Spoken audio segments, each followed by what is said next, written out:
ایک بادشاہ محل کی چھت پر ٹہلنے چلا گیا۔ ٹہلتے ٹہلتے اس کی نظر محل کے نزدیک گھر کی چھت پر پڑی، جس پر ایک بہت خوبصورت عورت کپڑے سکھا رہی تھی۔ بادشاہ نے اپنی ملازمہ کو بلا کر پوچھا، کس کی بیوی ہے یہ؟ ملازمہ نے جواب دیا، بادشاہ سلامت، یہ آپ کے غلام کی بیوی ہے۔ بادشاہ نیچے اترا۔ بادشاہ پر اس عورت کے حسن و جمال کا سحر سا چھا گیا تھا۔ اس نے اس عورت کے شوہر کو بلایا۔ شوہر حاضر ہوا تو بادشاہ نے کہا، میرا ایک کام ہے، میرا یہ خط فلاں ملک کے بادشاہ کو دے کر آؤ اور اس کا جواب بھی ان سے لے کر آنا۔ شوہر اس خط کو لے کر گھر واپس آ گیا۔ خط کو اپنے تکیے کے نیچے رکھ دیا، سفر کا سامان تیار کیا، رات گھر میں گزاری اور صبح منزل مقصود پر روانہ ہو گیا، اس بات سے لا علم کہ بادشاہ نے اس کے ساتھ کیا چال چلی ہے۔ ادھر شوہر جیسے ہی نظروں سے اوجھل ہوا، بادشاہ چپکے سے اس کے گھر پہنچا اور آہستہ سے اس کے گھر کا دروازہ کھٹکھٹایا۔ اس کی بیوی نے پوچھا، کون ہے؟ بادشاہ نے کہا، میں بادشاہ ہوں، تمہارے شوہر کا مالک۔ تو اس نے دروازہ کھولا۔ بادشاہ اندر آ کر بیٹھ گیا۔ اس کی بیوی نے حیران ہو کر کہا، آج بادشاہ سلامت ہمارے غریب خانے میں؟ بادشاہ نے کہا، میں یہاں مہمان بن کر آیا ہوں۔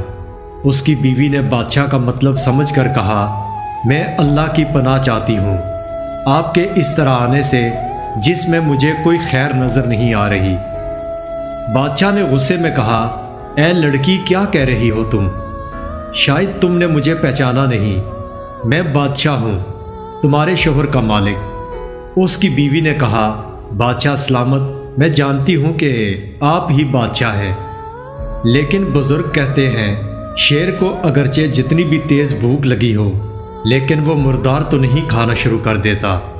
اور کہا، بادشاہ سلامت، آپ اس کٹورے میں پانی پینے آگے ہو جس میں تمہارے کتے نے پانی پیا ہے۔ بادشاہ اس عورت کی باتوں سے بڑا شرمسار ہوا اور اس کو چھوڑ کر واپس چلا گیا، لیکن اپنے چپل وہیں پر بھول گیا۔ یہ سب تو بادشاہ کی طرف سے ہوا۔ اب اس کے غلام کو آدھے راستے میں یاد آیا کہ جو خط بادشاہ نے اسے دیا تھا وہ تو میں گھر پر ہی چھوڑ آیا ہوں۔ اس نے گھوڑے کو تیزی سے واپس موڑا اور اپنے گھر کی طرف لپکا۔ شوہر اپنے گھر پہنچا تو تکیے کے نیچے سے خط نکالتے وقت اس کی نظر پلنگ کے نیچے پڑے بادشاہ کے چپل پر پڑی، جو وہ جلدی میں بھول گیا تھا۔ شوہر کا سر چکرا کر رہ گیا اور وہ سمجھ گیا کہ بادشاہ نے اس کو صرف اسی لیے بھیجا تھا تاکہ وہ اپنا مطلب پورا کر سکے۔ شوہر کسی کو کچھ بتائے بغیر چپ چاپ گھر سے نکل گیا، خط لے کر چل پڑا اور کام ختم کرنے کے بعد بادشاہ کے پاس واپس آیا تو بادشاہ نے انعام کے طور پر اسے 100 دینار دیے۔ شوہر دینار لے کر بازار گیا اور عورتوں کے استعمال کے قیمتی کپڑے اور کچھ تحائف بھی خرید لیے۔ گھر پہنچ کر بیوی کو سلام کیا اور کہا، چلو تمہارے میکے چلتے ہیں۔ بیوی نے پوچھا، یہ کیا ہے؟ کہنے لگا، بادشاہ نے انعام دیا ہے اور میں چاہتا ہوں کہ یہ پہن کر اپنے گھر والوں کو بھی دکھاؤ۔ بیوی کہنے لگی، جیسے آپ چاہیں۔ بیوی تیار ہوئی اور اپنے والدین کے گھر اپنے شوہر کے ساتھ روانہ ہوئی۔ داماد اور بیٹی ان کے لائے گئے تحائف دیکھ کر بہت خوش ہوئے۔ شوہر بیوی کو چھوڑ کر واپس آ گیا اور 1 مہینہ گزرنے کے باوجود نہ بیوی کا پوچھا نہ اس کو واپس بلایا۔ پھر کچھ دن بعد اس کے سالے اس سے ملنے آئے اور اس سے پوچھا، آپ ہمیں ہماری بہن سے غصے اور ناراضگی کی وجہ بتائیں، یا پھر ہم آپ کو قاضی کے سامنے پیش کریں گے۔ شوہر نے کہا، اگر تم چاہو تو کر لو، لیکن میرے ذمہ اس کا ایسا کوئی حق باقی نہیں جو میں نے ادا نہ کیا ہو۔ وہ لوگ اپنا کیس قاضی کے پاس لے گئے تو قاضی نے شوہر کو بلایا۔ قاضی اس وقت بادشاہ کے پاس بیٹھا ہوا تھا۔ لڑکی کے بھائیوں نے کہا، قاضی صاحب، ہم نے ایک سرسبز باغ، درخت پھلوں سے بھرے ہوئے اور ساتھ میں میٹھے پانی کا کنواں اس شخص کے حوالے میں دیا تو اس شخص نے ہمارا باغ اجاڑ دیا، سارے پھل کھا لیے، درخت کاٹ لیے اور کنویں کو خراب کر کے بند کر دیا۔ قاضی نے شوہر کی طرف متوجہ ہو کر پوچھا، ہاں تو لڑکے تم کیا کہتے ہو اس بارے میں؟ شوہر نے کہا، قاضی صاحب، جو باغ مجھے دیا گیا تھا وہ اس سے بہتر حالت میں نے انہیں واپس کیا ہے۔ قاضی نے پوچھا، کیا اس نے باغ تمہارے حوالے ویسی ہی حالت میں واپس کیا ہے جیسے پہلے تھا؟ انہوں نے کہا، ہاں ویسی ہی حالت میں واپس کیا ہے، لیکن ہم اس سے باغ واپس کرنے کی وجہ پوچھنا چاہتے ہیں۔ قاضی نے شوہر سے کہا، تم کیا کہنا چاہتے ہو؟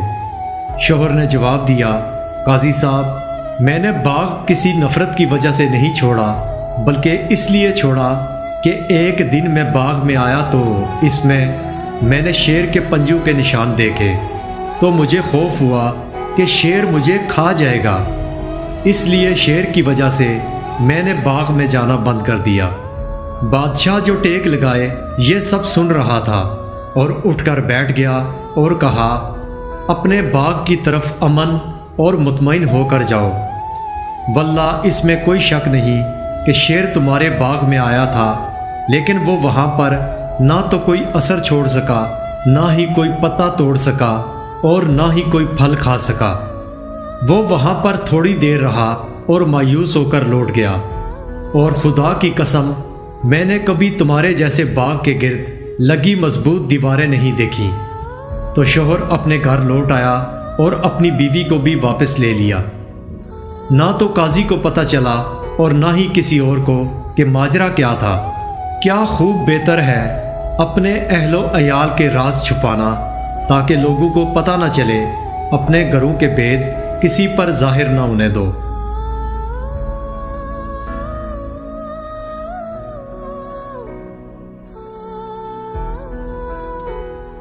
دوستو، میرا مقصد اپنی اور آپ لوگوں کی اصلاح کرنا ہے، اس لیے میں آپ لوگوں کے لیے اچھی اور سبق آموز کہانیاں لے کر آتا ہوں۔ جن دوستوں نے میری ویڈیو کو پورا دیکھا ہے ان سے گزارش ہے کہ پلیز کامنٹ کر دیں۔